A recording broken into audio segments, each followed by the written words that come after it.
까마귀나더 시저입니다. 어제 회장은 CPI가 발표되고 나서 CPI가 예보보다 0.1% 낮게 발표됨에 따라서 물가의 상승폭이 조금 둔화되었다. 사실 이것은 굉장한 호재였고 장 초반에 엄청나게 상승을 하였으나 저는 좀 이런 생각을 했었어요. 장중에 또 트럼프가 나와서 관세의 발언을 하면서 나스닥이 상승폭을 다 말아내리고 또 음전으로 끝나지 않을까? 아니나 다를까? 트럼프가 나와서 또 상승폭을 다 말아내렸다. 말아내린 것까진 좋았는데 약간의 상승으로 마무리를 해주는 모습이죠. 시장이 이제 관세에 대해서 약간의 내성이 생긴 것이 아니냐.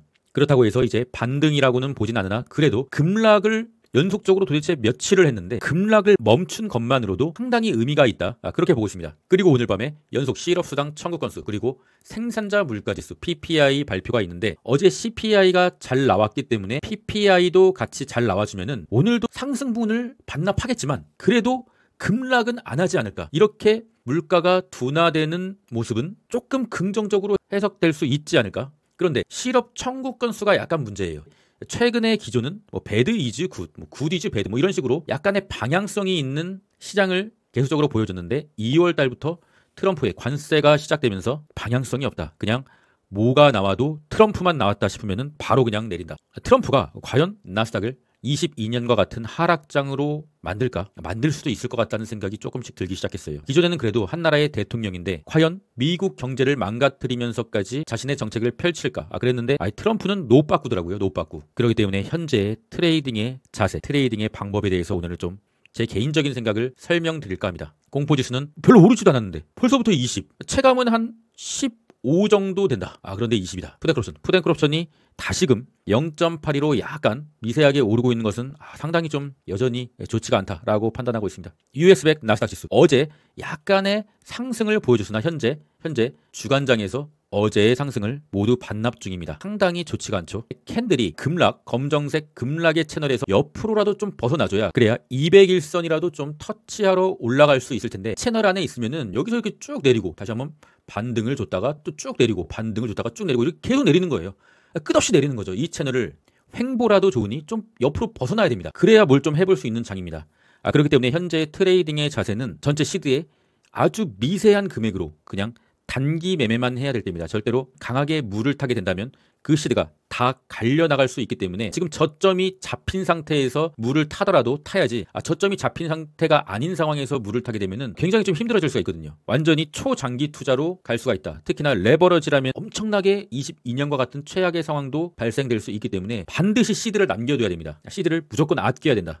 현재 저의 트레이딩은 일단은 굉장히 조심스럽게 아주 소액으로만 추매를 하거나 아주 소액으로만 단타 매매만 하고 있어요. 오늘 밤에 조금 양봉이 좀 나와서 옆으로라도 조금 캔들이 벗어나줘야 된다. 하락의 채널을 벗어나주고 약간의 좀 반등의 시도를 해야 된다. 그런데 최악의 상황에서 끝까지 내린다. 그러면은 이 부분에서는 저도 조금 매수를 해볼 생각입니다. 끝없이 내리는 건 없기 때문에 적어도 이 부분에서는 조금의 어떤 반등이 나오지 않을까. 근데 반등이 나와도 다시 한번 이런 식으로 지난 엔캐리 청산 이후에 계속적으로 상승했던 우상향의 장은 좀 쉽지 않을 거라고 마음에 준비를 하시는 게 좋아요. 200일선과 221선 장기 이평선 밑으로 캔들이 내려왔기 때문에 그런 상황에서 바로 V자로 쭉 우상향을 한 사례는 지난 과거에 없었거든요. 거의 없었습니다. 정말 크게 밀고 다시 한번 모든 개미를 다 털고 그렇게 가는 상황은 있었으나 바로 여기서 수직으로 가는 그 시나리오를 머릿속에서 조금 지우셔야 됩니다. 이렇게 될 수는 있습니다. 여기까지 조금 바로 들어 올리면 좋겠지만 그런 상황이 나오지 않고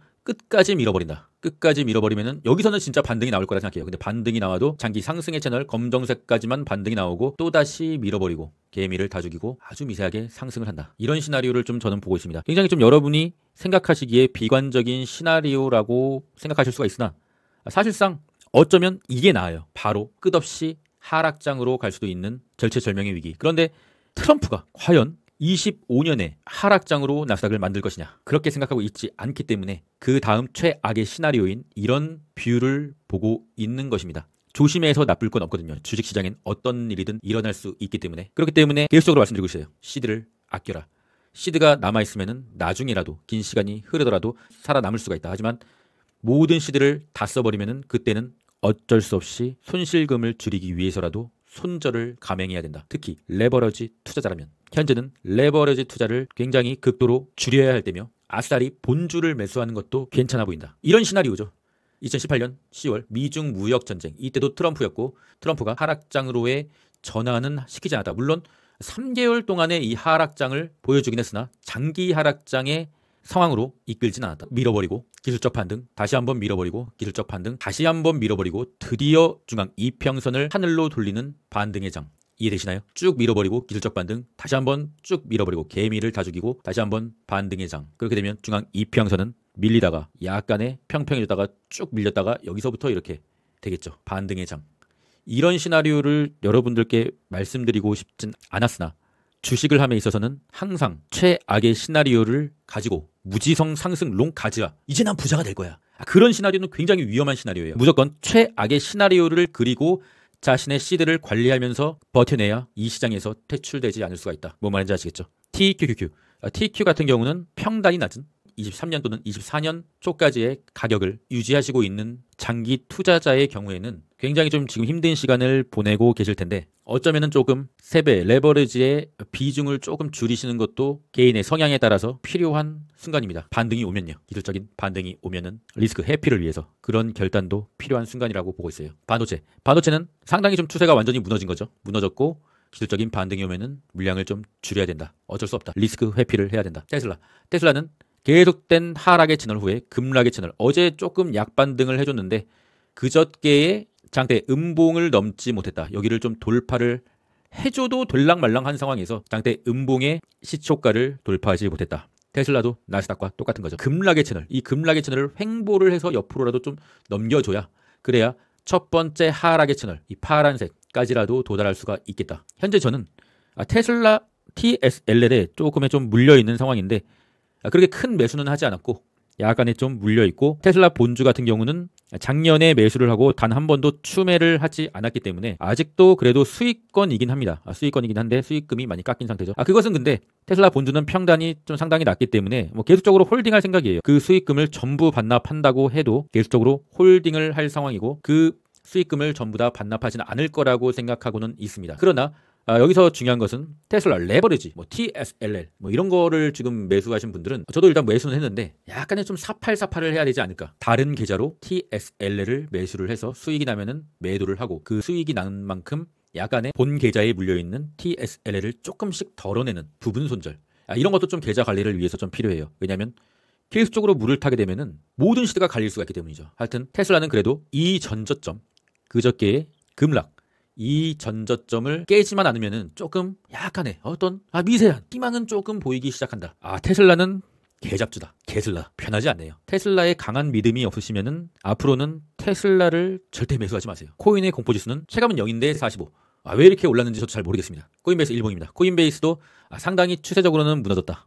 그래도 본주 기준으로는 작년 9월에 이 전저점은 깨지 않았다. 현재 코인베이스, MSTR, 비트코인 투자자는 상당히 좀 힘드실 텐데 비트코인의 시즌이 끝나지 않았다는 믿음이 없으면 버티지 못하실 거라고 생각하고 있습니다. 그렇기 때문에 모든 투자는 분산 투자가 중요합니다. 근데 지금 분산 투자를 해서도 모든 게 다 내리니까 의미는 없는데 분산 투자와 장기 투자 그것을 병행해야 된다. 현재의 상황은 장기 투자자인 경우에는 어차피 장기 투자자니까 1, 2년을 보고 장기 투자자라고 하진 않죠. 최소 5년 이상은 봐야 장기 투자자다. 그러나 그건 나스닥의 한한 경우고 비트코인은 어쨌든 간에 올해 시즌이 끝난다. 만약에 올해 말까지 기다려봤는데 비트코인이 반등이 없다. 그러면은 손절하셔야 돼요. 코인베이스고 뭐고 간에 이더리움이고 모든 코인을 다 손절해야 됩니다. 그 말은 무엇이냐? 올해 여름이든 올해 가을이든 뭐든 간에 상승이 오면은 그것이 수익이든 손실이 덜어내야 된다. 매도해야 된다. 거기까지 버티실 수 없으신 분들은 단기적인 반등이라도 매도해야 된다. 절대로 코인 관련주와 코인을 내년까지 끌고 가서는 안 된다. 내년까지 끌고 간다 라고 하면은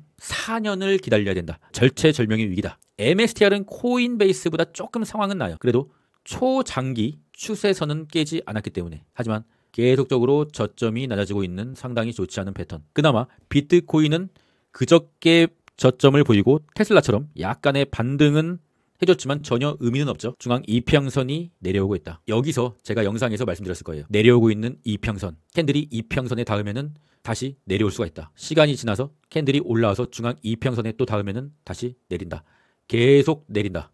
중앙 이평선을 돌릴 때까지. 그러니까 현재 비트코인은 무조건 횡보가 나와줘야 된다. 횡보. 그래야 이평선이 평평해지면서 돌릴 수가 있다. 횡보가 나와주지 않으면 계속 내릴 것이다. 굉장히 좀 좋지 않은 상황이 펼쳐지게 되는 거죠. 게더리움은 차트만으로 봤을 때는 시즌 종료가 맞고요. 북한이 게더리움을 해킹하고 트럼프가 게더리움을 가지고 놀고 상당히 망가졌다. 게더리움에 대해서 상당히 좀 회의적인 느낌이 들고요. 다음 시대는 게더리움을 투자하지 않겠다.